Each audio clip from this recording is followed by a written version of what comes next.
అందుకే అన్నిటికన్నా అత్యంత ప్రమాదకరమైనటువంటి శత్రువు మనసులోకి రాకూడనిది ఏది అంటే మాత్సర్యము. అయితే విచిత్రం ఏమిటో చెప్పనా, ఏ అభ్యాసము, ఏ ఉపాసన, ఏ కళాశాలకి వెళ్ళక్కర్లేదు, ఏ సంస్థలో జాయిన్ అవ్వక్కర్లేదు, ఏ ప్రవచనానికి వెళ్ళక్కర్లేదు, ఉపన్యాసం చదవక్కర్లేదు, పుస్తకం చదవక్కర్లేదు, నేర్చుకోక్కర్లేదు, వచ్చేస్తాయి షడ్వైరి 6 శత్రువులు. ఏమండి నాకు బాగా కోరికలు పుట్టాలంటే ఏం చేయాలండి? వ్రతం ఉంటుందా అని అడగక్కర్లా, అవే వస్తాయి. ఏమండి నాకు కోపం ఎలా వస్తుందండి అని అడగక్కర్లా, అదే వస్తుంది. నాకు లోభం ఎలా వస్తుందని అడగక్కర్లేదు.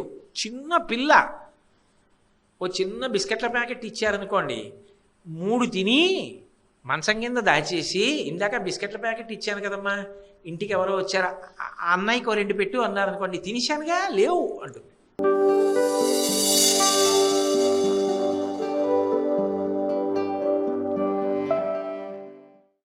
కామ, క్రోధ, లోభ, మద, మోహ. మోహం అంటే అజ్ఞానం. అజ్ఞానం అంటే ఇలాగే ఉండిపోతాను నేను అనుకోవడం, ఎవరికి ఏం తెలుస్తుంది లేదు అనుకోవడం. కానీ అజ్ఞానమును తొలగించగలిగినది ఏది అంటే ధార్మికమైనటువంటి విషయములను తెలుసుకోవడం.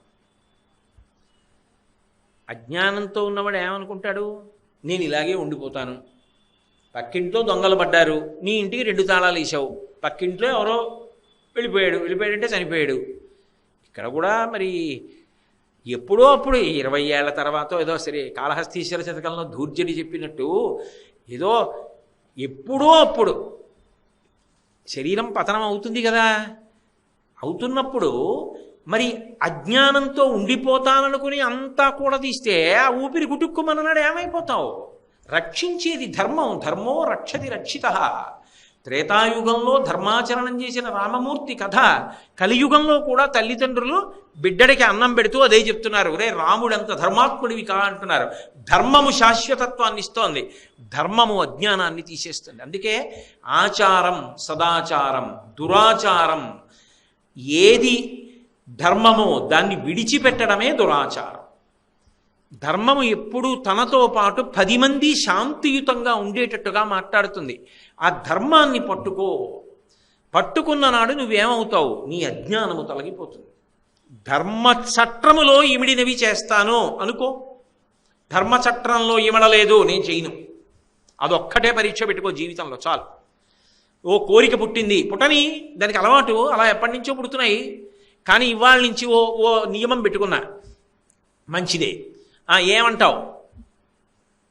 పక్కింట్లో చిన్నపిల్ల ఒక్కతే ఉంది, తెలియక వడ్డాణం తీసి పక్కన పెట్టింది, ఏమంటావు? నీ మనవరాలకి వడ్డాణం లేదు, తెచ్చేయమంటావా? ధర్మచట్రంలో ఇముడుతుందా? ఇమడదు. నువ్వు అరిచి గీ పెట్టిన తేన వడ్డాణం మనవరాలు ఎట్టుకుంటుంది, నా బతుకు ఏమైపోతుంది, రేపొద్దున నా జీవుడు ఏమైపోతాడు, నోరు మూయి, నేను రాను. ఇదే భగవాన్ రమణులు అంటారు, కొన్ని కోట్ల జన్మలుగా మనసు చెప్పిన మాట వినడం నువ్వు అలవాటు చేసుకున్నావు. సాధనలో ఏదో ఒకనాడు మనసు చెప్తున్న సలహాలని ఎందుకు ఇలా చెప్తావని నిలదీసి అడగడం నువ్వు అలవాటు చేసుకో, అదే సాధన, అది ఉపాసన.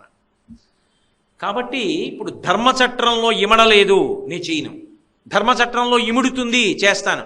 చక్కెర పొంగల్ తినాలనుంది, చేయించుకో ధర్మపత్నితో, చక్క నైవేద్యం పెట్టు, ఇంటికి వచ్చిన వాళ్ళకి ఇంత మధుర పదార్థం పెట్టు, ఎవరైనా పేదవాళ్ళని పిలిచి ఇంత చక్కెర పొంగల్ పెట్టి తినండి అమ్మా అని, మిగిలింది నువ్వు మీ ఆవిడ తినండి. ఎవరొద్దన్నారు? చక్కెర పొంగల్ తింటే తప్పని ఎవడు చెప్పాడు? ధర్మచట్రంలో ఇమిడింది చెయ్యి, ధర్మచట్రంలో ఇమడదు చెయ్యకు, అదే అజ్ఞానాన్ని తీసేస్తుంది. కాబట్టి అమ్మవారు ఏం చేస్తుందంటే మోహము అజ్ఞానాన్ని తీసేయాలనుకున్నప్పుడు ధార్మికమైనటువంటి నిష్టనిస్తుంది. ఎందుకో ఎక్కడో ఏదో వింటాడు, అంతే మార్పు వస్తుంది.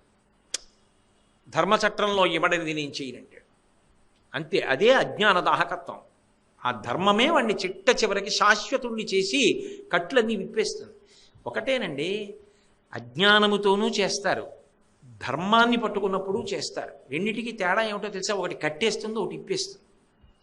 ఇప్పుడు నేను తాడట్టుకొచ్చి దీన్ని ఇలా అన్నాను అనుకోండి, కట్టేశాను. ఇలా అన్నాను అనుకోండి, ఇప్పేశాను.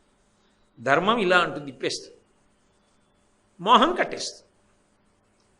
ఆవిడ ధర్మాన్ని తెచ్చి పెడుతుంది, కట్లు ఇప్పేస్తుంది. మోహం మనం తెచ్చుకున్నది కట్టేస్తుంది. మన ఏవ మనుష్యానాం కారణం బంధమోక్షయో. షడ్వైరి వర్గాపహాం కామ క్రోధ లోభ మద మోహ మాత్సర్యం. మాత్సర్యం అంటే అవతల వాడికి పేరు వచ్చింది, ప్రతిష్ఠ వచ్చింది, ఏదో గౌరవాన్ని పొందాడు, లేకపోతే డబ్బు ఎక్కువ ఉంది, మంచి అధికారంలో ఉన్నాడు, ఏదో 10 మంది పొగుడుతున్నారు, చాలా బాగా రాస్తాడు, నాకన్నా మంచి నిర్ణయం చేస్తాడు. శ్లాఘించవలసినటువంటిది పోయి ఆయనని ఎలా పాడు చేద్దామనో ఆలోచన వస్తుంది. ఓ ఆలోచన రావడం మాట దేవుడెరుగు. ఆయన దుఃఖపడ్డాక వీడు సంతోషపడతాడు. అది మాత్సర్యం అంటారు. ఏమిటి వస్తుంది దానివల్ల? తాత్కాలికంగా మనసుకి ఓ సంతోషం కలిగితే కలగచ్చు. కానీ జీవుడు ఎంత పాపాన్ని మూటగట్టుకుంటున్నాడు. అందుకే అన్నిటికన్నా అత్యంత ప్రమాదకరమైనటువంటి శత్రువు మనసులోకి రాకూడనిది ఏది అంటే మాత్సర్యము. అయితే విచిత్రం ఏమిటో చెప్పనా?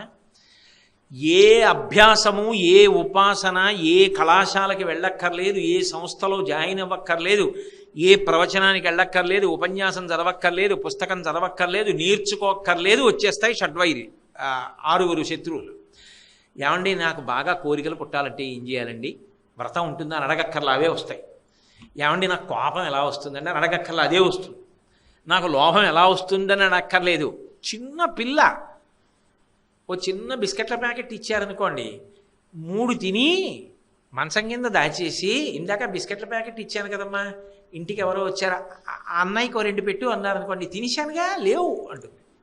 లోభం.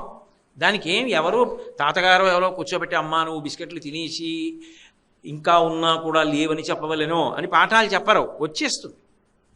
మాత్సర్యం వచ్చేస్తుంది. విరగడానికి ఉపాసన చేయాలి. అమ్మవారి అనుగ్రహం కలిగితే ఇది పోతుంది. మాత్సర్యము దేని వలన కలుగుతుంది? సాధుభావనలు నశించిపోయాయని గుర్తు. నీ యందు సౌజన్యం పోయింది. అసలు నువ్వు తప్ప ఇంకొకడు నీకన్నా గొప్పగా ఉంటాడన్నది అంగీకరించలేని స్థితికి వెళ్ళిపోయావు.